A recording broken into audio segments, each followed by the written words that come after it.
Details చూద్దాం.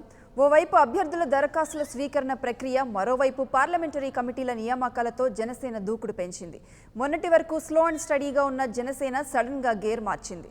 రెండు రాష్ట్రాల్లో పార్టీ బలోపేతంపై ఫోకస్ పెట్టిన జనసేనాని ప్రత్యర్థి పార్టీలకు గట్టి సవాల్ విసురుతూ ఎన్నికల సమరానికి సై అంటుంది.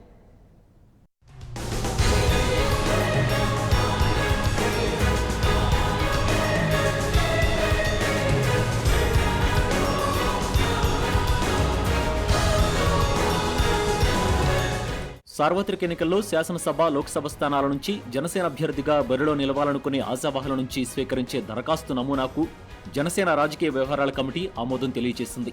ఆ పార్టీ అధ్యక్షుడు పవన్ కళ్యాణ్ అధ్యక్షతన విజయవాడలోని జనసేన రాష్ట్ర కార్యాలయంలో పీఎస్సీ సమావేశమైంది. దరఖాస్తు నమూనా, పరిశీలన ప్రక్రియ అంశాలపై సుదీర్ఘంగా చర్చించారు. ఈ సమావేశంలో దరఖాస్తు పరిశీలన చేసి స్క్రీనింగ్ కమిటీకి దిశానిర్దేశం చేశారు.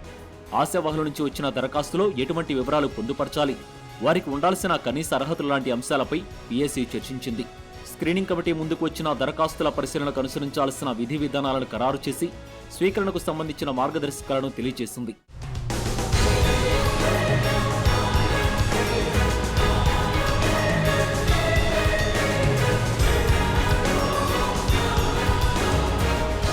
రెండు 2019 ఎన్నికల్లో లోక్సభ, అసెంబ్లీలకు జనసేన పార్టీ తరపున పోటీ చేయాలనుకునే అభ్యర్థులు వారికి సంబంధించి బయోడేటాలను స్క్రీనింగ్ కమిటీకి సమర్పించాలని పవన్ కళ్యాణ్ స్పష్టం చేశారు. అభ్యర్థుల బయోడేటాల స్వీకరణ, ఎంపిక ప్రక్రియ ప్రారంభించిన ఆయన తన బయోడేటాని స్క్రీనింగ్ కమిటీకి సమర్పించారు.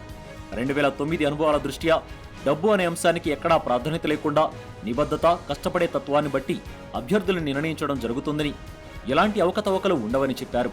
అభ్యర్థులు కూడా పక్క మార్గాలకు వెళ్లకుండా బయోడేటాను నేరుగా కమిటీకి ఇవ్వాలని, పరిశీలన అధికారం ఒక్క స్క్రీనింగ్ కమిటీకి మాత్రమే ఉందని స్పష్టం చేశారు.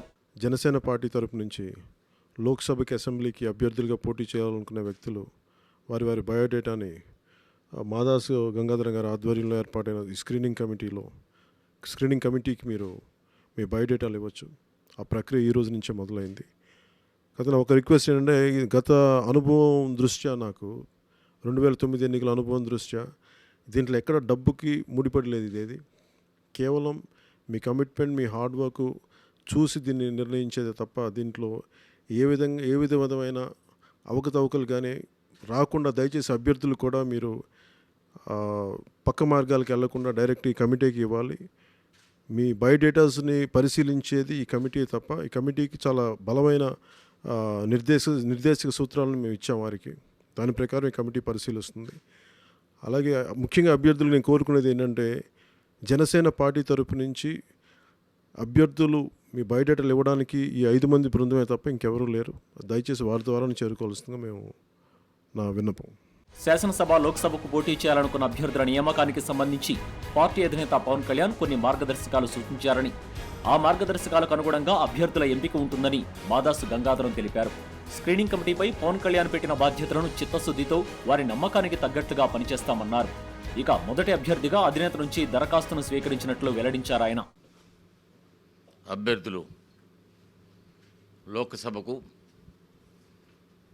శాసనసభకు అభ్యర్థులు కొన్ని మార్గదర్శకాలు అధ్యక్షుడు గారు చెప్పారు. ఆ మార్గదర్శకాలకు అనుగుణంగా వారైతే ఏమైతే మా మీద ఉంచిన బాధ్యతను మేమందరం కలిసి చిత్తశుద్ధితో పనిచేస్తామని, వారి నమ్మకానికి తగ్గట్టుగా అందరం ఉంటామని ఈరోజు నుంచే ఆ కార్యక్రమం మొదలైంది. ఆ కార్యక్రమంలో మొట్టమొదటిగా మా అధ్యక్షుడు పవన్ కళ్యాణ్ గారు దరఖాస్తును కూడా తీసుకోవడం కూడా జరిగింది.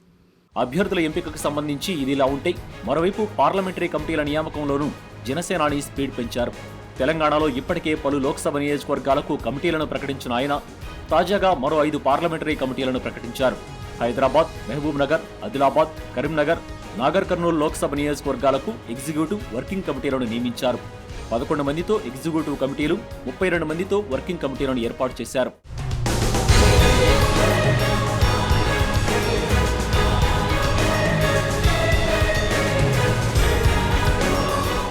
మొత్తంగా వచ్చే ఎన్నికల్లో ఏపీలో అధికారమే లక్ష్యంగా జనసేన పావులు కదుపుతోంది. అభ్యర్థుల ఎంపిక ప్రక్రియతో దూకుడు పెంచిన ఆ పార్టీ ప్రత్యర్థి పార్టీలకు గట్టి పొలిటికల్ హెచ్చరికలు జారీ చేసింది.